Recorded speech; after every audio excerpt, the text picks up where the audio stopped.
connections.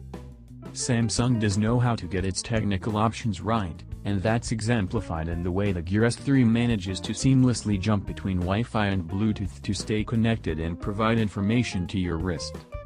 While some apps won't work without the phone, WhatsApp, for instance, most of the information coming in can draw updates from your Wi-Fi connection. What's great is this doesn't need to be set up manually, with the Gear S3 taking the data from your phone and connecting to your home Wi-Fi automatically.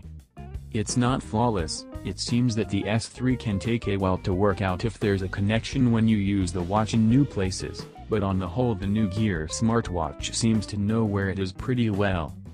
The issue comes when the watch randomly loses connection.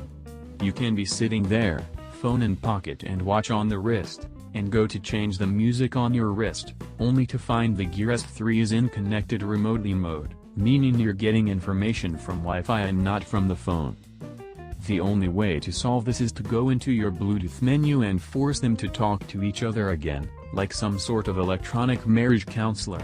It'll link back up pretty quickly, but it's another rough edge for a high-end device.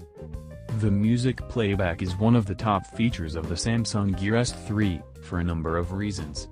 Firstly, it's a seamless experience. If you're streaming music on your phone, you'll be able to switch tracks and see what's playing, with album art in the background, without a problem.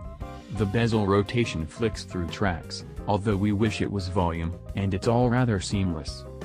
If you've transferred MP3s to the device, which has 4 GB built in, you can listen to music from the watch itself, either streaming over Bluetooth audio or the internal speaker, which is surprisingly loud for such a small device.